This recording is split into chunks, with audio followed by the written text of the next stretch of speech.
वंदे मातरम। बहुत स्वागत है आप सभी का नेटवर्क 10 पर। आपके साथ मैं हूं मनीषा शर्मा। शुरुआत करेंगे खबर उत्तराखंड बुलेटिन की बड़ी खबर के साथ।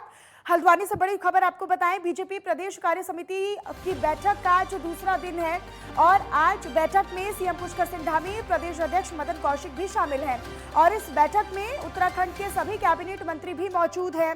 केंद्रीय मंत्री अजय भट्ट, प्रदेश सहकारी सह प्रभारी रेखा वर्मा भी इसमें मौजूद है। बीजेपी के सभी विधायक और पूर्व विधायक भी शामिल हैं। बीजेपी प्रदेश प्रभारी दुष्यंत गौतम भी इस बैठक में शामिल हैं। तो ये बड़ी बैठक है कार्य समिति की जो कि जारी है और आज इस बैठक का दूसरा दिन है। यानी कल भी बैठक शुरू हुई थी, कल 4 बजे बैठक शुरू हुई, आज भी बैठक हो रही है और संगठन को किस तरीके से मजबूत किया जाए और आने वाले जो कार्यक्रम है, जो संगठन के कार्यक्रम है, उनको लेकर मंथन हो रहा है और उसको लेकर किस तरीके से मजबूती दी जाए आने वाले चुनावों में, आने वाले कार्यक्रमों में, उनको लेकर इस बैठक में मंथन हो सकता है। कमजोर बूथों पर मजबूत बनाने पर मंथन हो रहा है। तो जैसा कि हमने जिक्र किया कि संगठन अगर मजबूत होगा तो पार्टी भी निश्चित तौर पर आगे बढ़ेगी और मजबूत रहेगी। और यही बात अगर बीजेपी की हम बात करते हैं तो बीजेपी कहीं ना कहीं समय समय पर इस तरह की बैठकें करती है और उस बात को बखूबी बीजेपी समझ रही है। तभी तो संगठन को लेकर खास फोकस हमेशा बीजेपी का हर राज्य में रहता है। हर राज्य में जो संगठन है वो मजबूत रहे ताकि बीजेपी लगातार मजबूत की स्थिति में बनी रहे। कमजोर बूथों पर ये मंथन हो रहा है। कमजोर बूथों को मजबूत करने के लिए, उन्हें सुदृढ़ करने के लिए मंथन हो रहा है। तो बीजेपी कार्य समिति की प्रदेश कार्य समिति की बैठक हो रही है उत्तराखंड में, प्रदेश में, और इसमें प्रदेश अध्यक्ष मदन कौशिक भी शामिल है। बीजेपी के तमाम कैबिनेट मंत्री मौजूद हैं। सीएम पुष्कर सिंह धामी इस बैठक में पहुंचे हुए हैं। प्रदेश सह प्रभारी रेखा वर्मा भी इस बैठक में मौजूद है और बैठक में आपको बताएं कि कई बातों को लेकर मंथन हो रहा है। संगठन को किस तरीके से मजबूत किया जाए उसको लेकर, कमजोर जो बूथ हैं, जहां पर कमजोर स्थिति में बीजेपी की तरफ से बूथ हैं, उनको किस तरीके से मजबूती दी जाए उसको लेकर भी इस बैठक में मंथन हो रहा है। तो कई मायनों में खास है बीजेपी प्रदेश कार्य समिति की बैठक का आज दूसरा दिन है। कल शाम 4 बजे बैठक शुरू हुई थी। मीटिंग में उत्तराखंड के सभी कैबिनेट मंत्री भी मौजूद हैं और केंद्रीय मंत्री अजय भट्ट, प्रदेश सह प्रभारी भी मौजूद हैं, रेखा वर्मा, बीजेपी के सभी विधायक और पूर्व मंत्री भी इसमें मौजूद हैं, पूर्व विधायक भी मौजूद हैं।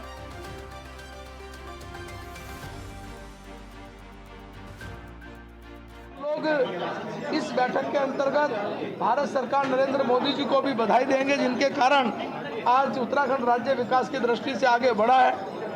तो हम इस बैठक में प्रदेश की जनता को बधाई इस रूप में देंगे कि पहली बार राज्यसभा और लोकसभा में कांग्रेस मुक्त ये राज्य बना है, उसके लिए भी हम बधाई देंगे। हमारी चुनाव की रणनीति हमेशा बनी रहती है, केवल हम एजेंडे पर काम करते हैं। चुनाव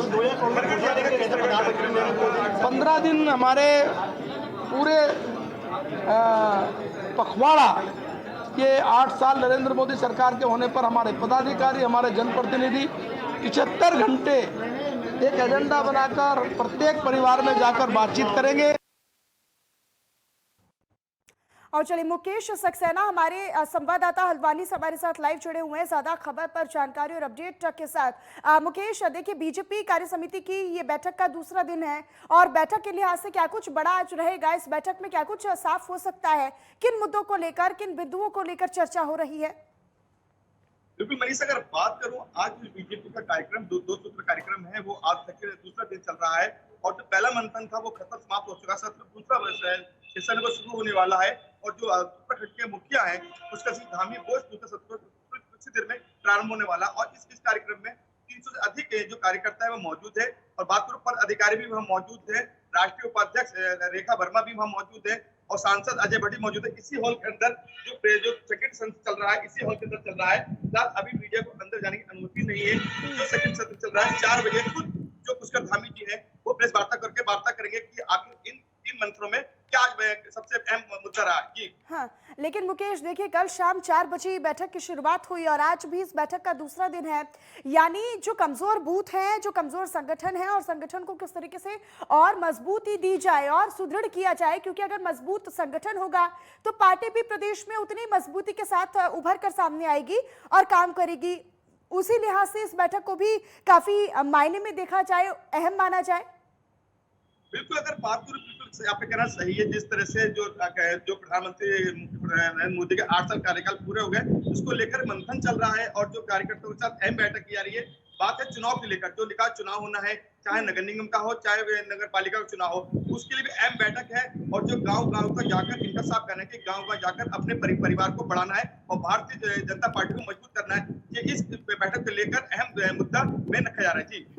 ठीक मुकेश, इस बैठक पर अपनी नजर लगातार बनाकर रखिएगा, आगे भी आपसे जानकारी लेते रहेंगे। बहरहाल बहुत शुक्रिया आपका इस तमाम जानकारी और अपडेट के लिए मुकेश। चले खबरों में आगे बढ़ते हैं। 14 जून से 20 जून तक उत्तराखंड विधानसभा का बजट सत्र चलेगा और वित्त मंत्री प्रेमचंद अग्रवाल ने इस पर यह कहा है कि बजट समावेशी हो और प्रदेश को विकास की दिशा में आगे बढ़ाया जाए, इस पर विशेष फोकस रखा गया है। और वित्त मंत्री ने आगे ये भी कहा है कि गढ़वाल और कुमाऊं दोनों मंडलों में स्टेक होल्डर्स के साथ बजट को लेकर बैठक की गई है और इसी चर्चा के दौरान उनके तमाम विचार भी लिए गए, जिसे बैठक में शामिल किया जा रहा है और इस बजट में भी उनके जो विचार रहेंगे उसको शामिल किया जाएगा। उन्होंने आगे ये भी कहा है कि इस बजट में प्रदेश का विकास कैसे हो, पलायन कैसे रोका जाए, रोजगार को कैसे बढ़ावा दिया जाए, इसके साथ साथ कोई और भी विभिन्न पहलू हैं जो इस बैठक में और साथ ही साथ इस बजट में भी शामिल किए जाएंगे और काफी मायनों में इस बजट को खास भी बताया जा रहा है, जिससे कि सीधे आम जनता को इसका लाभ मिल सके। देखिए, मुझे ऐसा लगता है कि बजट इस बार हम लोग कोशिश कर रहे हैं कि हमारा संतुलित बजट हो, जनता के लिए बजट हो। आप जानते हैं कि पहली बार हमने प्रयास किया है कि जितने भी स्टेक होल्डर्स हैं प्रदेश के, हमने गढ़वाल के अंदर भी और कुमायूं के अंदर भी, यानी गढ़वाल के अंदर देहरादून में और कुमायूं के अंदर नैनीताल में, उन लोगों से लगभग 6 घंटा दोनों जगह पे बैठ के हमने बातचीत की है। और अच्छा ये रहा कि इसमें माननीय मुख्यमंत्री जी स्वयं उसमें मौजूद थे, सभी के सुझाव उसमें लिए गए। उन सुझावों को भी हम अपने बजट में शामिल करने वाले हैं। और वहीं शहरी विकास मंत्री प्रेमचंद अग्रवाल ने विभागीय समीक्षा बैठक के दौरान हिदायत दी है कि यदि शहरी क्षेत्रों में दवा छिड़काव के बावजूद भी डेंगू बीमारी फैल रही है तो इसके लिए संबंधित निकाय के अधिकारी जिम्मेदार रहेंगे। उन्होंने नगर निगमों के नगर उपायुक्तों और नगर पालिका और नगर पंचायतों के अधिशासी अधिकारियों को सख्त निर्देश दे दिए हैं कि डेंगू से बचाव के मद्देनजर वे पर्याप्त मात्रा में छिड़काव की व्यवस्था सुनिश्चित करें और डेंगू फैलाने वाले मच्छरों का लार्वा नष्ट करने के लिए जून महीना सही समय है और उसको लेकर सख्त निर्देश भी यहाँ पर दिए गए हैं। इसके लिए घर घर टीमें भी भेजी जाएं। उन्होंने ये भी कहा कि अगर इस पर ध्यान नहीं दिया गया तो स्थिति नियंत्रण से बाहर होते देर नहीं लगेगी।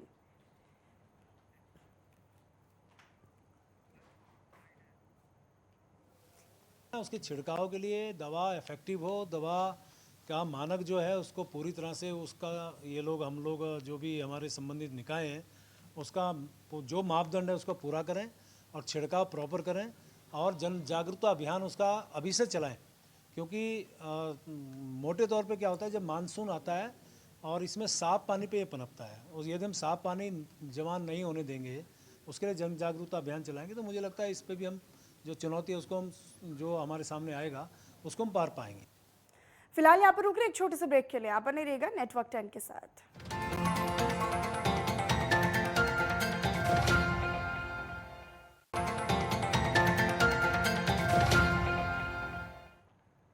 और चलिए एक बार फिर से आप सभी का ब्रेक के बाद स्वागत है। रुक करते हैं बुलेटिन में कुछ और खबरों की तरफ। परिवहन मंत्री चंदन राम दास ने परिवहन विभाग और परिवहन निगम की समीक्षा बैठक की और इसी बैठक के दौरान परिवहन विभाग के अधिकारियों को मंत्री को अवगत कराया गया कि पिछले साल की तरह इस साल भी परिवहन विभाग की आय बढ़ी है।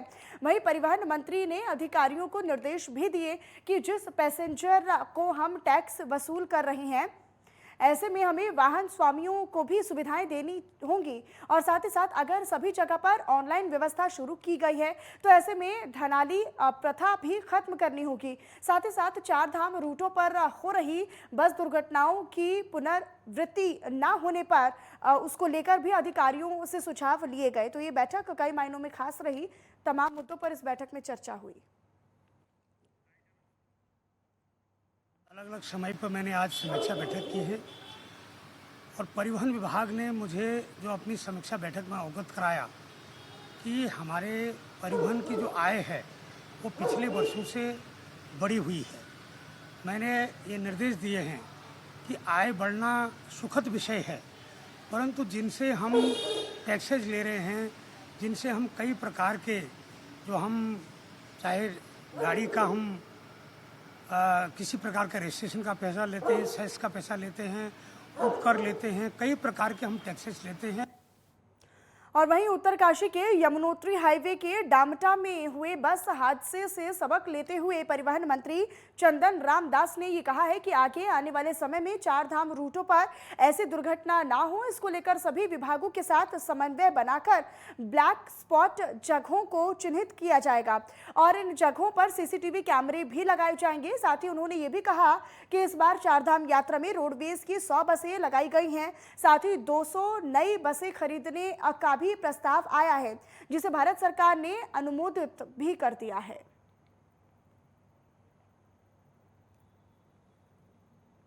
जो है उन्होंने वहाँ टामटा के जो दुर्घटना हुई है स्वयं बहुत अच्छा वहाँ पर काम किया और रात में ही रेस्क्यू करके हमने वहाँ रात में ही पीएम की व्यवस्था कर दी थी।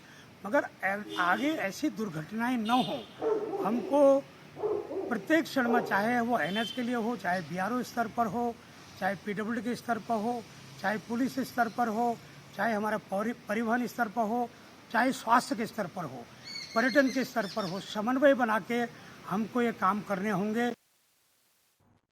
और वहीं आगे बढ़ते हुए बात करेंगे, कृषि एवं सैनिक कल्याण मंत्री गणेश जोशी एक कार्यक्रम में शामिल होने के लिए मसूरी पहुंचे और इसी दौरान उन्होंने ये भी कहा कि कृषि विभाग में कई बदलाव किए गए हैं जिससे कि कृषि किसानों को इसका लाभ मिल सके। साथ ही साथ उन्होंने प्रधानमंत्री नरेंद्र मोदी और कृषि मंत्री और प्रदेश के मुख्यमंत्री का आभार व्यक्त करते हुए ये कहा कि केंद्र और राज्य की सरकार की तरफ से किसानों की आय दोगुनी करने के लिए काम कर रहे हैं, जिससे कि किसानों को आर्थिक रूप से मजबूत किया जा सके। उन्होंने आगे ये भी कहा कि केंद्र सरकार की तरफ से किसान सम्मान निधि के माध्यम से किसानों को लाभ दिया जा रहा है। जहां किसान सम्मान निधि के माध्यम से हमने किसानों को मजबूत करने का काम किया है, वहीं प्रदेश के मुख्यमंत्री मैं पुष्कर सिंह धामी जी का आभार व्यक्त करता हूं। 2000 रुपया कृषि के लिए किसान प्रोत्साहन राशि, उसको हमने अपने राज्यपाल के भाषण में उसको हमने शामिल किया है। उसके लिए धन की व्यवस्था इस बजट में हम कर रहे हैं और शीघ्र ही किसान सम्मान निधि की भांति किसान प्रोत्साहन राशि यहाँ के किसानों को मिलेगी, जो इनकी आय की दोगुनी करने में एक सार्थक कदम होगा। खबरों में आगे बढ़ते हैं। अल्मोड़ा पहुंचे सांसद अजय टम्टा ने लोगों से मुलाकात की और उनकी समस्याओं को भी सुना। इसी दौरान सांसद ने यह भी कहा कि प्रधानमंत्री सड़क योजना के तहत संसदीय क्षेत्र में 5000 किलोमीटर सड़कों का निर्माण किया जा रहा है। वहीं ऑल वेदर रोड के तहत टनकपुर लिपुलेख तक सड़क का निर्माण होगा। इसके साथ ही साथ रेलवे कनेक्टिविटी से जोड़ा गया और टनकपुर बागेश्वर रामनगर चौक खुटिया से गैरसैंण रेलवे लाइन के सर्वे का काम चल रहा है और इसके अलावा केंद्रीय पोषित योजना का लाभ जनता को दिया जा रहा है। और मेडिकल कॉलेज के क्षेत्र में अल्मोड़ा मेडिकल कॉलेज शुरू हो चुका है। पिथौरागढ़ चंपावत में मेडिकल कॉलेज बनाने की प्रक्रिया जारी है। माला के माध्यम ऑल वेदर के माध्यम से हमने टनकपुर से लेकर के पिथौरागढ़ होते हुए लिपुलेख कैलाश मानसरोवर तक रोड बनाई है। मेरा लोकसभा क्षेत्र रेलवे कनेक्टिंग नहीं था, हमने भोजीपुरा, टनकपुर और पीलीभीत को जोड़ने का काम किया, तो टनकपुर से हमारी 6 ट्रेनें चल रही हैं। सर्वे के काम हमारे टनकपुर बागेश्वर के और रामनगर चकुटिया गैरसैंण के, इन कामों में भी हमारी सर्वेक्षण का काम चल रहा है। हमने भारत सरकार के माध्यम से प्रत्येक ग्राम पंचायत को मनरेगा के माध्यम से 15वें वित्त के माध्यम से भारत सरकार सीधे पैसे उनके खातों में आहरण कराती है। आपने बोला कि मेरे वहाँ पर हमने मेडिकल कॉलेज अल्मोड़ा का शुरू किया है। हमारे चंपावत और बागेश्वर के मेडिकल कॉलेज की हम ज़मीन ढूंढ रहे हैं। पिथौरागढ़ के मेडिकल कॉलेज के लिए हमने 500 करोड़ रुपये दे दिया है। हमने पानी को शहरों में पहुँचाने के लिए, चाहे अल्मोड़ा की पेयजल योजना है, चाहे पिथौरागढ़ की आंवला घाट की पेयजल योजना है, जो बड़े शहर हैं, उन सभी बड़े शहरों को भी हमने पेयजल प्रोवाइड करने के लिए बड़े अभियान चलाया और उसमें हमने पैसा भारत सरकार के माध्यम से दिया। मसूरी से अगली खबर आपको बताएं, जहां पर मशहूर इतिहासकार गोपाल भारद्वाज ने ब्रिटेन की महारानी एलिजाबेथ II के 70 साल के शासन को पूरे होने पर उनको शुभकामनाएं दी हैं। वहीं उनकी प्राइवेट सेक्रेटरी को पत्र लिखकर उनके पिता RGR भारद्वाज द्वारा ब्रिटेन की महारानी एलिजाबेथ की बनाई हुई जन्म कुंडली की मूल कॉपी भेजी है। उन्होंने ये भी कहा है कि उनके पिता ज्योतिष विद्या के विद्वान थे और साथ ही साथ उनके द्वारा ब्रिटेन की महारानी एलिजाबेथ II की 20 मई 1953 में बनाई गई जन्म कुंडली में ये साफ कर दिया गया था कि महारानी का शासन ऐतिहासिक रहेगा, वहीं शांतिपूर्ण तरीके से वह अपने शासन को चलाएंगी। उन्होंने ये भी कहा कि पूर्व में भी उनके द्वारा ब्रिटेन की महारानी एलिजाबेथ II को पत्र लिखा गया था, जिसका संज्ञान लेकर उन्होंने उसका जवाब भी दिया था। उन्होंने आगे ये भी कहा कि अब उनके पिताजी इस दुनिया में नहीं हैं, लेकिन कई महत्वपूर्ण दस्तावेज आज भी शामिल हैं, जहां पर भगवान श्री राम कृष्ण की जन्मपत्री उनके द्वारा लिखी गई है। और वहीं पर उनके पिता RGR भारद्वाज बड़े ज्योतिष थे। देश और विदेश के बड़े राजनेता और सामाजिक कार्यकर्ता अपनी जन्म कुंडली को बनवाने के लिए मसूरी आया करते थे। उन्होंने आगे ये भी कहा कि उनके पास कई महत्वपूर्ण इतिहास, एंटिक सामग्री के साथ साथ दस्तावेज भी है, जिसको सरकार द्वारा संरक्षित किया जाना चाहिए। उन्होंने आगे ये भी बताया कि उनके द्वारा सरकार से लगातार मांग की जा रही है, लेकिन इतिहास और महत्वपूर्ण सामग्री को संरक्षण को लेकर काम नहीं किया जा रहा है। उन्होंने सरकार से मांग भी की है कि उनके पास रखे इतिहास दस्तावेजों को प्रदर्शनी करने के लिए मसूरी में म्यूजियम बनवाया जाए, जिससे कि आने वाली पीढ़ियों को इतिहास के बारे में जानकारी मिल सके। आप जानते हैं 1952 में वो 2 जून 1952 में वो राजगद्दी पे बैठी थी। तो मेरे फादर ने उस समय उनका जो कोरोनेशन के टाइम पे जो हॉरोस्कोप बनाया था, वो उस समय उन्होंने उनको क्वीन को भेजा था और जो जो उसमें उन्होंने मेरे फादर ने लिखा था वो सारी सच साबित हुई है। तो मैंने वही उनकी जो ओरिजिनल हॉरोस्कोप था वो और अपने तरफ से उनको शुभकामनाएं भेजी है। वो लेटर भेजा है इंग्लैंड में और वो उसका जवाब आ जाएगा, क्योंकि उन्होंने पहले भी उसको एक्नॉलेज किया था, उनका जो प्राइवेट सेक्रेटरी है। और उसमें जो मेरे फादर ने उनके लिए कहा था वो 100% सही हुआ। आज 70 साल बाद वो पूरी बातें सही है। तो सोनप्रयाग से 7,400 तीर्थयात्रियों का पहला दल केदारनाथ के लिए रवाना हो चुका है। आपको बताते चले कि मंगलवार को 11,076 पुरुषों, 7,785 महिलाएं, 454 नौनिहालों समेत 17,315 तीर्थयात्रियों ने बाबा केदारनाथ के दर्शन किए।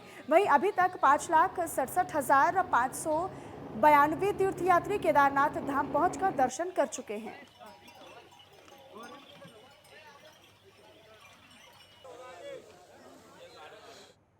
पौड़ी में गढ़वाल कमिश्नर सुशील कुमार के सख्त निर्देशों के बाद अब खेल विभाग ने इंडोर स्टेडियम में बने लॉन टेनिस कोर्ट की खामियों को और कमियों को दूर करना शुरू कर दिया है।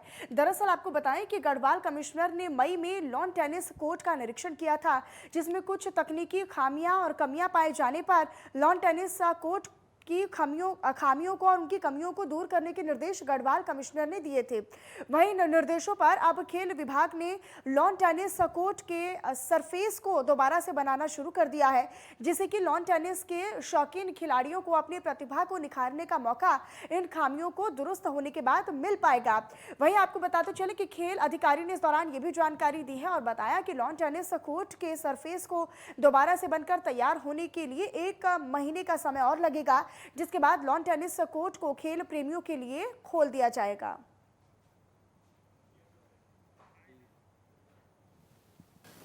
जिला खेल कार्यालय कंडोलिया में लॉन टेनिस कोर्ट का निर्माण किया गया था, जो कि सिंथेटिक लॉन टेनिस था और उसमें शेड भी डला हुआ था। लेकिन कमिश्नर महोदय के निरीक्षण के दौरान उसमें सिंथेटिक में जो कि कुछ कमियां पाई गई थी, जो सरफेस अनियमित था, उसकी सुधार किया गया है और अब सुधार के पश्चात लगभग 1 महीने में दोबारा बन के तैयार हो जाएगा और खिलाड़ियों के लिए सुचारू रूप से संचालित हो जाएगा।